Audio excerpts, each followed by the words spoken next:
Hey, I'm Judi Vitale with ReadTheStars.com to talk to you about the new moon on June 19th, 2012. This is a new moon at 28 degrees of Gemini. And for those of you who have Gemini, Virgo, Sagittarius, and Pisces in your charts, you know all about having things at this degree because you just had the lovely Uranus-Saturn opposition about a year ago, going back and forth across that degree and the ones immediately around it. And so this is going to bring back a lot of the things that were happening about a year ago. I suspect that's why we're hearing a lot about Egypt and the Egyptian elections and, what does this turmoil in the Middle East really mean? So, this is going to be very interesting to see what will happen after this new moon, because this also, during the moon period, during this lunar cycle, we're going to have the first hit of the Uranus-Pluto square that's going to take place on Sunday the 24th, and there will be more about that on ReadTheStars.com too. One thing that I really don't like about this chart of the new moon, because what I've done is I've cast a chart for the moment of the new moon to kind of give me an idea of like what does it want to do.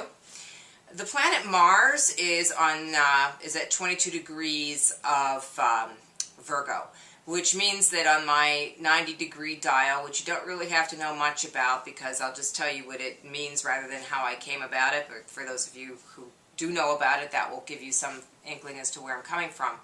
Mars is going to trigger off the Aries axis during this time period. Mars is never a peaceful energy. It is one that pushes along the forces of change, and certainly Uranus and Pluto are bringing along those forces of change. So we need to think about that. Pluto, by the way, is in retrograde. It's retrograding back toward Uranus as it, they're going to come back and come into a square like that. So this is all, kind of building and building and building. And of course we have Jupiter just entered into Gemini. And Venus retrograding backwards. It'll be going direct right after the Uranus-Pluto square during this new moon period, okay? So it's important to kind of, when the new moon is in Gemini, make some choices. Usually, believe it or not, because,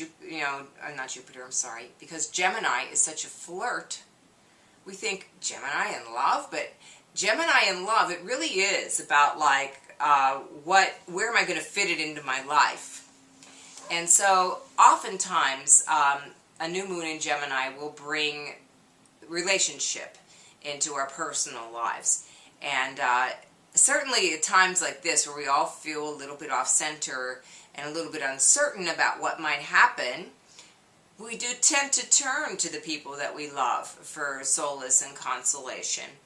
And if you're single, though, that doesn't mean that you have to run out and get into a relationship, especially if that's bad for you. But you do have to face up to how you feel about relationship. And if you feel a need to meet somebody or that you really want to be with somebody, then you can make the moves to change that. This is a good time of the year for it. So that's certainly what I think is going to be at the crux of this new moon for most people. Of course, wherever Gemini falls into your house, either by your ascending sign, if you know that, which is what you should be reading your horoscopes for, by the way. If you don't know your ascending sign, then just use your sun. You can use a solar chart, and it can be pretty effective, too. You will see then in what area of your life you should be putting forth some sort of a project. Now, the other thing about this new moon is that it's going to go void, of course, almost exactly the moment that the sun and the moon come together, and then the moon's going to pass over the sun, and it'll be void, of course, until it enters Cancer a few hours later. So I think it's very important for everybody to keep in mind that this is about also communication, putting things out there, telling people you love, how you feel about them, telling people that you need them to change their behavior so that you find them a little easier to love, and all of the good things that come when we take that moment to put our thoughts and our feelings into words. It's really important. Very, very. And so keep that in mind as you work with this new moon in Gemini and start something new that will allow you to express yourself, okay? With that, I will sign off for now. I am Judi Vitale again, Judi, Judi, at ReadTheStars.com. If you wish to reach me, And also, if you would like to get a private video reading, you can do that by going to readthestars.com, clicking on private video readings, and taking it from there. I look forward to hearing from you.